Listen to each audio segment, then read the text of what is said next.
Al-Hidayah Ramadan Series ngazi kutuusibwako. Bw'ofuna enniya okukola hijja ne umula lowooza ku kimu Tawakal Travel basangibwa wansi wa paaka enkadde Ben Kiwanuka Street ku Magoba Arcade omwaliro ogwokubiri awo ku muzikiti wennyini. Essimu 0704-94-10 oba 0772-64-293. Muwali Mayambala, Dr. Kikambi, Seka Sebaggala ne Dr. Uzaima. Tawakal Travel abo bibaana bammwe.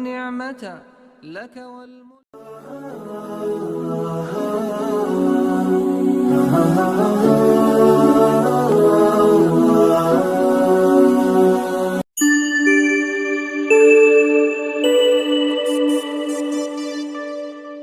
بالله من الشيطان الرجيم. بسم الله الرحمن الرحيم. الحمد لله ثم الصلاة والسلام على رسول الله صلى الله عليه وسلم. رب اشرح لي صدري ويسر لي أمري واحلل عقدة من لساني يفقهوا قولي. أما بعد فالسلام عليكم ورحمة الله وبركاته. أيها الفضلاء المشاهدون والمشاهدات، الفضلاء والفضليات، أبلونجي منا أبالي كروتين بكاكادي، أبلونجي أبطلبا، أبلونجي منا أبالي مبيرا yokwejjukanya ebigambo bino masha Allah ta'ala. Nsanyusa okuddamu tukasimba kana mwe gyemuli eyo buli omu yenna gy'osinza okubanga olaba kubanga ate tubaako ensonga zetujja insha Allah ta'ala mu bigambo biri mwezi guno ogwa Ramadan. Ramadan kyabbeeyi, Ramadan ajjudde byonna, naye Ramadan nga Allah yagamba nti ya ayyuha alladhina amanu kutiba alaykumus siyam kama kutiba ala alladhina min qablikum la'allakum tattaqun. Abange mwe abakkiriza mulalikiddwako kusiiba nga ekwalalikibwa kwabo ababasooka mulyoke mufune okukiwa ekitiibwa Allah subhanahu wa ta'ala okwannamaddala. Twakitegeera netutegeera nti Ramadan mwezi Allah subhanahu wa ta'ala yatulalikako masha Allah ta'ala, mwezi n'abakulembera bakusiiba, mwezi Allah yatusaako then okusiiba n'abakulembera basiiba, so sisiiba Ramadan balina okusiiba okwabo okwenjawulo masha Allah ta'ala. Bijja nga tutegeera nga etwalogera ku siyami Daawud n'okusiiba kwa Nabbi Isa, okusiiba kwa Nuuhu, okusiiba kwa Musa n'abasigadde sa'iril anbiya balina okusiiba okwabwe okwenjawulo. Amma ummatu Muhammadiya guno okusiiba kw'omulembe guno ogw'omubaka Muhammadun sallallahu alayhi wasallama Allah n'atusiimira era n'atuwa ekyebbeeyi kubanga tusiba omwezi ogwa Ramadan nga gwa bbeeyi gwa nkizo masha Allah ta'ala. Teri atagwagala musaa'ilil anbiya naye nga ate Allah subhanahu wa ta'ala yaguwa abaddu b'ekitiibwa Allah tabaraka wa ta'ala bokka abali mu ummatu Muhammadun sallallahu alayhi wasallam. Ramadan nga wantuyita twogera ku ahkam naye mu Ramadan muno mwetuyita okwogera ku hadithi ya Nabbi Muhammad sallallahu alayhi wasallam gyeyagamba nti Ramadan alimu segmentation zisatu. Awwaluhu rahma, ennaku ezisooka eza Ramadan kusaasira, wa awsatuhu maghfira, eziddako zibeera za kusonyiwa, ate ezisembayo aitkun minan niran. Ennaku ezo ezisooka za kusaasira, eziddako za kusonyiwa, ezisembayo za aitkun minan niran. Allah ffenna tuwandiika natussa mu bitonde ebigenda okufuna ejjana y'owekitiibwa Allah subhanahu wa ta'ala. Ntugamba nti rahmatullah, okusaasira kw'owekitiibwa Allah subhanahu wa ta'ala kyeki twagala okubanga tutematema biidhnihi jalla ala fi hadhihi al-ayami al-ashr. Tegeera okukuwona kw'owekitiibwa Allah, okusonyiwa okusaasira kw'owekitiibwa Allah subhanahu wa ta'ala. Lwekyo kigambo rahma kyabbeeyi nalwaki Allah akiyitiriza nnyo mu nsonga ez'enjawulo. Allah ayagala nnyo, Allah musaasizi nnyo. Gyolaba ng'owekitiibwa Allah min asma'ihi al-husna, mumanya ng'owekitiibwa Allah subhanahu wa ta'ala Allahu huwa ar-Rahman ar-Rahim. Mumanya Allah wakisa n'okusaasira kwa bbeeyi nnyo, kwa nkizo nnyo, akulaga nti Allah assa okusaasira kwe ku bitonde bye byonna kubanga min asma'ihi, mumanya ng'owekitiibwa Allah subhanahu wa ta'ala mulimu ar-Rahma, okusaasira. Huwa ar-Rahman, ya Allah subhanahu wa ta'ala. Nolwekyo ar-Rahman ar-Rahim, manya gw'ekitiibwa Allah ye musaasizi.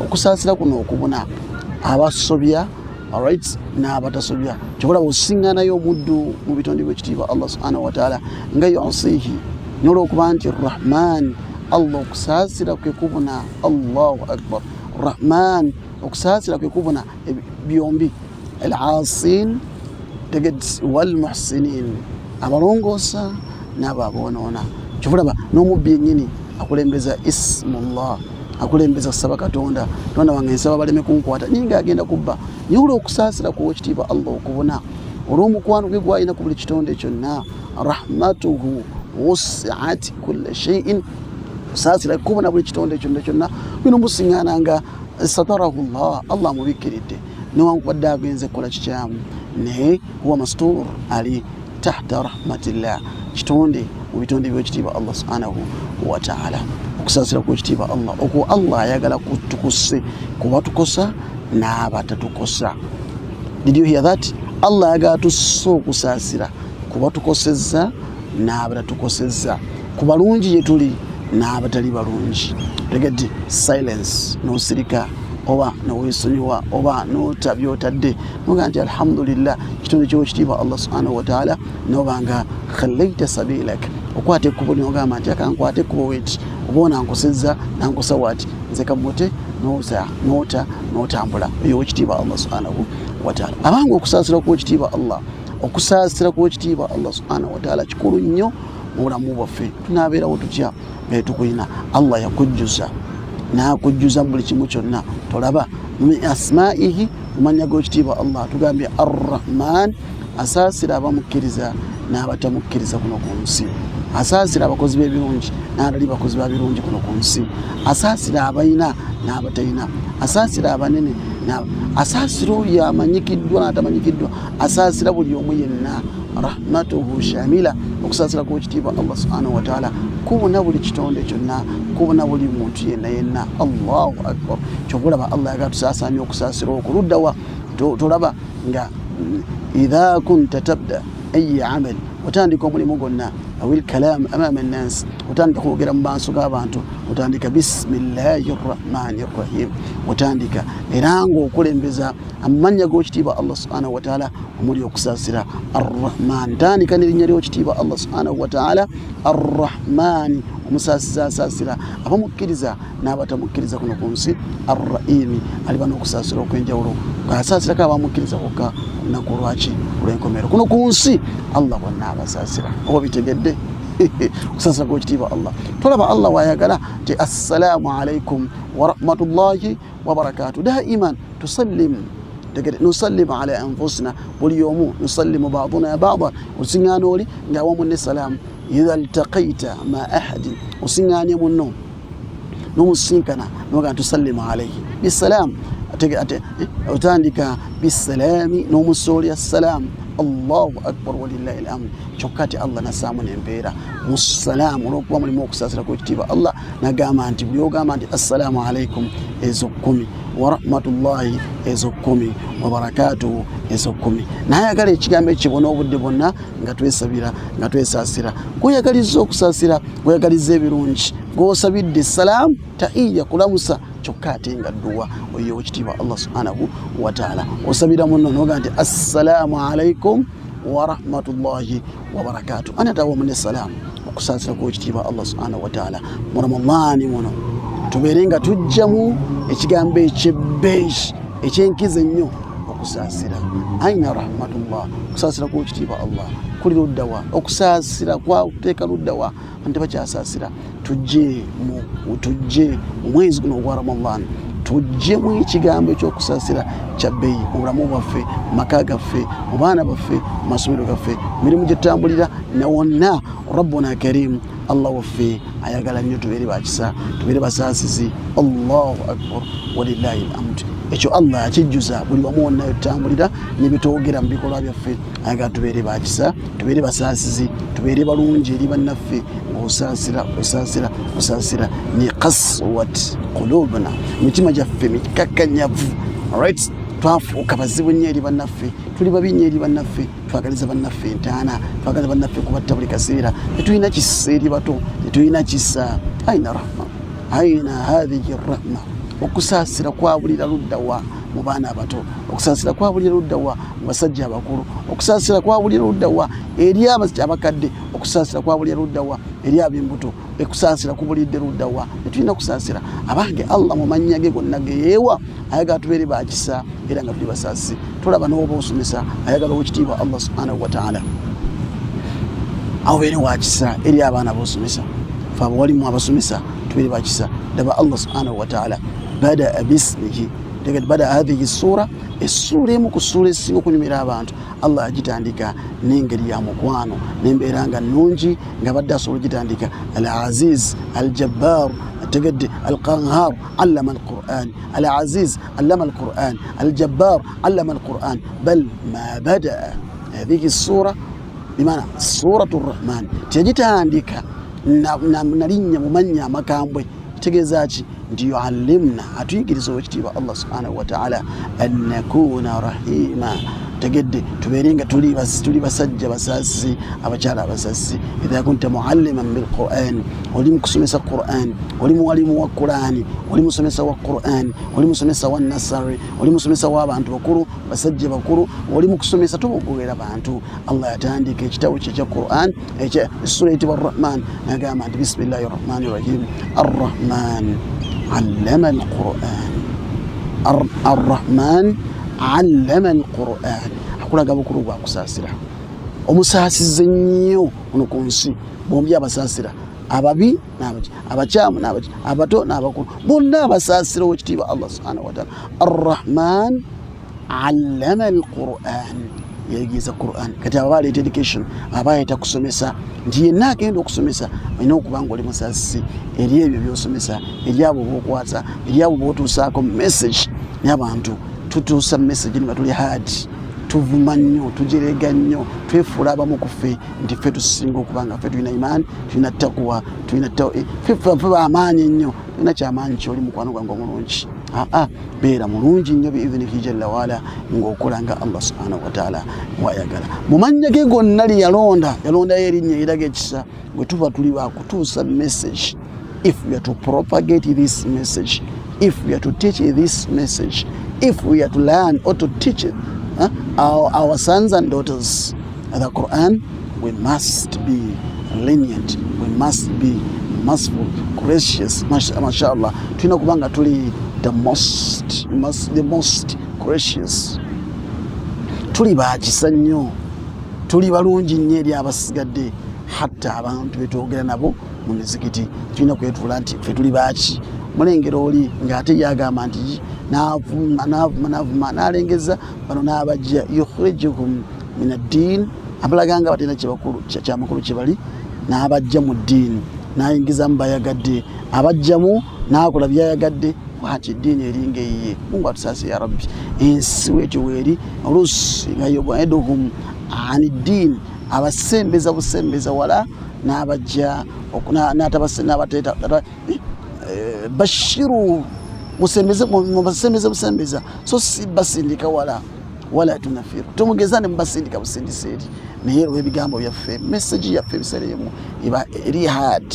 Bwe tuba tuli mu kiraasi omwana alina kuba nabbi baamusaako n'amunyiga embirizi. Abaffe nabbi yali amukutte teyali muntu, tebaamukwasa muggo, right? Era amukutte teyali muntu, era yali taalim ar-rabbani, yali divine, right? Yali divine teaching, divine way, the divine way of learning. Engeri gye baali bamusomesaamu eyali amusomesa nga Allah amuinstructinze, amanyi kikyagenda omuwa, ekigenda okuba ekirungi gyali, kigenda okuba ekirungi eri ebiyungo bye, n'enkwata ne approach eyagimuwa. Najja allamahu shadidul quwa, wamaanyi Allah amutenze n'ebitende ebyo, naye ng'ate waaba akutte mu nkwata nga yeeyo. Singa omwana wono omukuba empiso ng'oyagala abeere ng'awona, naye ng'okimanyi empiso egenda muluma, naye sooka muzanyiikiriza n'omuzanyiikiriza paka kati Jibuliiru alayhi salatu wassalamu enkwata gyekwatamu Omubaka Muhammad sallallahu alayhi wasallama eyo yali egwanidde. Tulina okuba abalungi nga tusomesa abaana, si kuleeta kiso ya Jibuliiru ya buli kaseera. Tulina okubanga ndinga emitima ninga ejabbaaru. Mungu yali alaba amannya ago gonna n'atagaleeta, n'aleeta erinnya limu Ar-Rahman allama al-Qur'an. Mu kusomesa tulina okuba nga tuli bakisa. Alright, ennaku zino ezisooka zijuddemu okusaasira okw'ekitiibwa Allah subhanahu wa ta'ala. Allah atandika Qur'an y'ekitiibwa. Qur'an badaa bi asma'ihi, yatandika n'amannya gaga ag'ebbeeyi naga bismillahi rrahmani rrahim. Mu aya za al-Fatiha mulimu bismillah, mu aya za al-Fatiha mulimu bismillah, mulimu amannya muli erinnya ery'okusaasira, erinnya ery'okusaasira okw'enjawulo masha Allahu ta'ala. N'amaana akuleeta alhamdulillahi rabbil alamin, oluvannyuma n'aleeta arrahman arrahim. Right, arrahmani rrahim, arrahmani rrahim. Tegedde Allah yennyini yaleese mu mannya ge ow'ekitiibwa Allah subhanahu wa ta'ala. N'amaana n'agyeta mu al-Fatiha yennyini Allah subhanahu wa ta'ala yagireese. Fatiha etandise alhamdulillahi rabbil alamin, bismillahi rrahmani rrahim, aya esooka erimu amannya abiri. Mu ssuula eyo Allah n'aleeta amannya ge again mu aya eyokusatu. Kikulaga bukulu bwa kusaasira. Awamu n'ekyo nga yetandika Qur'an arrahmani rrahim, arrahmani rrahim akuleese. Wabitegerekesi bismillahi rrahmani rrahim, alhamdulillahi rabbil alamin, arrahmani arrahim. Azzemu n'agaleeta ensi yonna yeetaaga nejjulamu grace, the grace and the mercy. Ebyo bibiri bitambulye wala, abantu babeere nga balina ekigambo ekyo, balina okusaasira okw'enjawulo. Bannange tuddingana okusaasira okwo, tukusaasaanye. Manya Allah akyagala nnyo, yayagala kubone ne muba muli mu nkuŋŋaana n'oba ng'oyingira waka assalamu alaikum wa rahmatullahi wa barakatuh, ne woba ozze ku addressinga abantu assalamu alaikum wa rahmatullahi wa barakatuh. Elsewhere you go, assalamu alaikum wa rahmatullahi wa barakatuh. Rahmatullah, okusaasira kw'ekitiibwa subhanahu wa ta'ala kulina okubanga kubona, kulina okubanga kujjudde buli wamu wonna. N'olwekyo Allah okuleeta aya eyo n'agireeta ng'erimu n'agireeta emirundi ebiri mu surat al-Fatiha, ng'ate yeggulawo Qur'an, maama wa Qur'an, ate nga yedduwa enkulu. Awamu n'ekyo abaatuyigiriza tulina okuba abasaasisi nga tusaasira ebitonde by'ekitiibwa Allah subhanahu wa ta'ala. Mu atubi zonna waakirifu nayo ensonga weekwata ng'oli wakisa, oli musaasisi. Allah yadda eddiŋŋana aya ez'enjawulo mu Qur'an ekitiibwa ng'aleeta ekigambo arrahman arrahim. Wa ilahukum surat Bakara aya enkaaga mu esatu, Allah n'atugamba wa ilahukum ilahu wahida la ilaha illa hu arrahman arrahim. Katonda wammwe oyo ali omu yekka. Tegedde, Katonda wammwe oyo ali omu yekka. Teri Katonda, teri asinzibwa atali ye, teri asinzibwa mu mazima ne mu butuufu ku nsi ne mu ggulu atali ye, ye yekka arrahman. Newankubadde nga waliwo abamusinza mu butali mazima, newankubadde nga mulimu abakola Allah by'atabatuma by'atabagamba, newankubadde nga mulimu abava ku Qur'an ekyebasomesa, newankubadde nga aliwo asigala nga Rahman. Agaleesa amannya gombi gye lisoose eryo okumanya ekisa ky'owekitiibwa Allah. Sabakat nga nabbi yagamba inna nti erinnya ly'owekitiibwa okusaasira kw'owekitiibwa Allah rahmatullah sabakat. Okusaasira kw'owekitiibwa Allah kukulembera obusungu bwe, kukulembera obusungu bwe gye tuli. Okusaasira kwe kukulembera obusungu bwe, kyategeeza naawe kulembezanga nnyo ekisa, beera nnyo wakisa, beera nnyo mulungi. Muzino ennaku 10 kyolaba Allah subhanahu wa ta'ala yazitandisanga gya kusaasira. Lwaki? Olw'ensonga nti Allah ayagala nnyo abaddu be, Allah wakisa nnyo eri abaddu be. Omusajja akeerankeera nga yasiibye, kyala akeerengera batamanyidde enjala nekimukuba bambi n'asiibulukuka, najjukira abadde kimukubye n'alya naye nga tekintendinze. Abajjukidde waati olaba okusaasira kw'ekitiibwa Allah, wajjukira bagamba nti komaawo, n'oba olidde sowaani namba komaawo, continue empeera zo Allah subhanahu wa ta'ala agenda zikuwa. Khad at'amahu Allah wa saqahu Allah, Allah yamuliisizza era yamunywesezza. There is a reason as to why Mungu subhanahu wa ta'ala abakutadde ebyokulya mu lubuto, bw'olaba ng'alya asibulukuka naye ng'ekikulu kya byonna ayagala kukulaga kisa kye.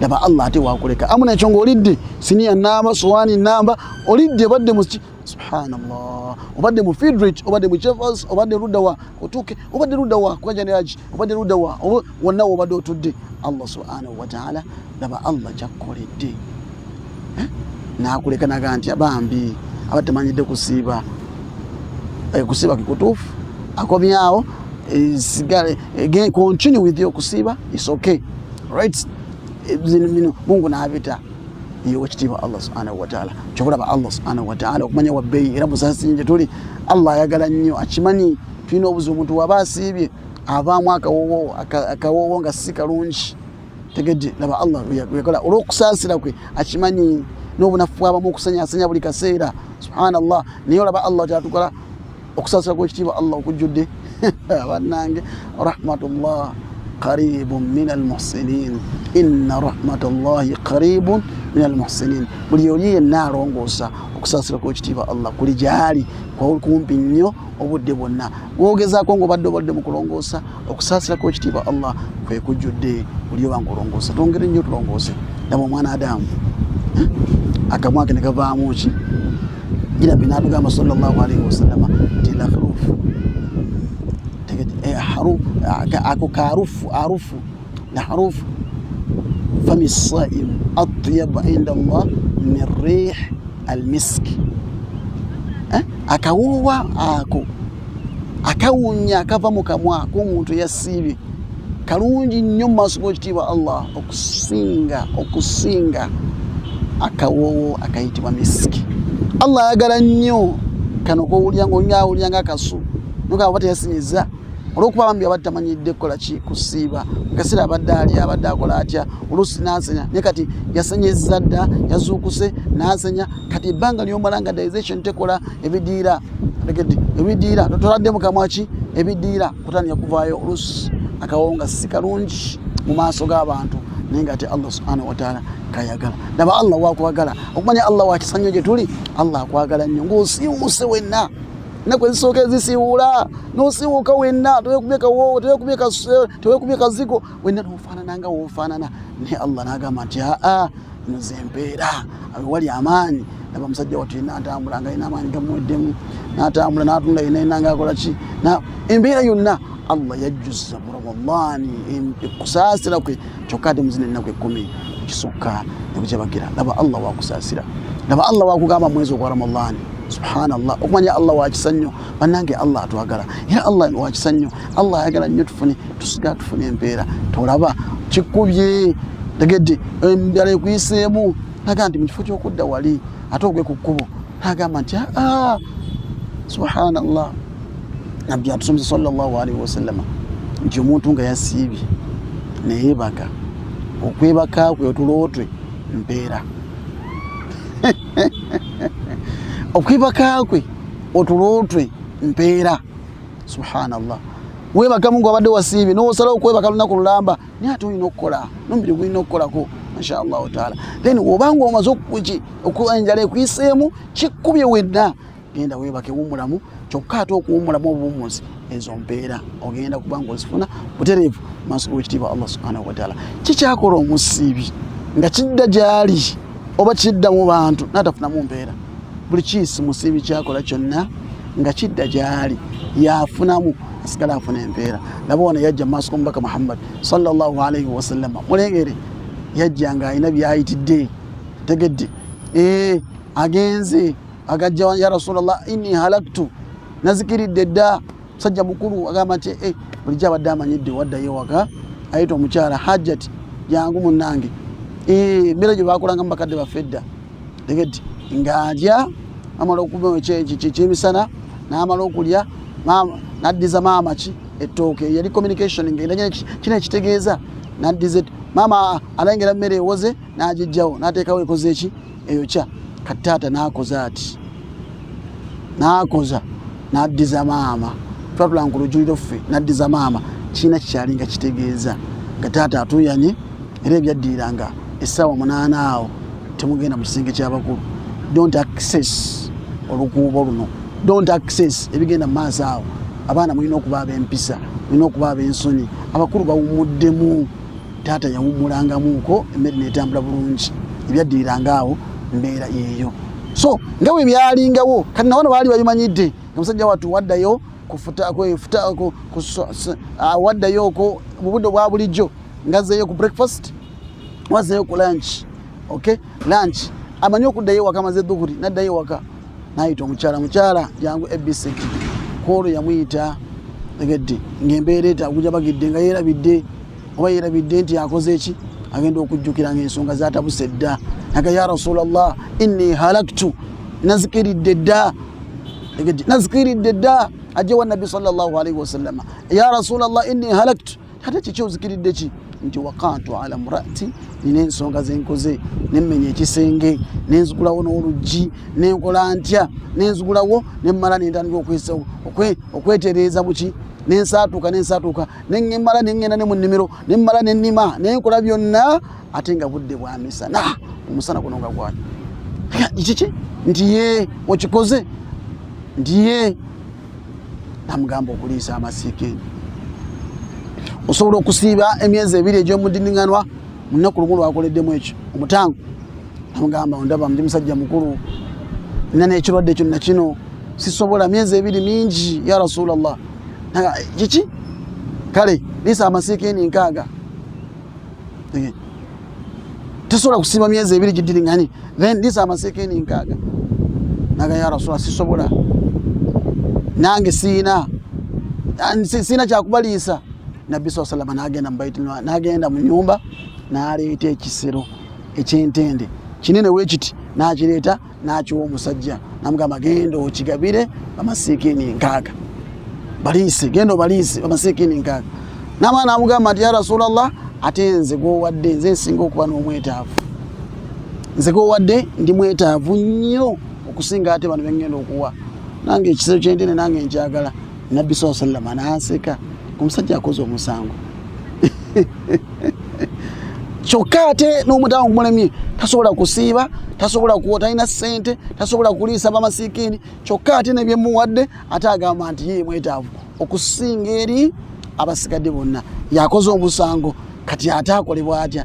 Nabbi n'aseka namugamba genda Allah nabakusaasira ku ekitiibwa Allah subhanahu wa ta'ala ekisero yakoze omusango n'agenda n'ekisero ky'entende ate n'akyezza ku ye kigasa ye nabakusaasira ku ekitiibwa Allah omanya Allah musaasizi Allahu arham bi ibadihi abange Allah musaasizi nnyo ebitonde bye min al ummi biwaladiha okusinga maama eri omwana we. Allahu arham Allah musaasizi nnyo eri ebitonde banange Allah musaasizi gye tuli ffenna Allah waffe musaasizi mufune ekisa ekyo nga mukijja ku ekitiibwa Allah subhanahu wa ta'ala mubeere basaasizi nnyo banange tubeere basaasizi mu byonna bye tusoma mu mwezi guno gwa Ramadan tufunemu ekigambo ekiyitibwa rahma.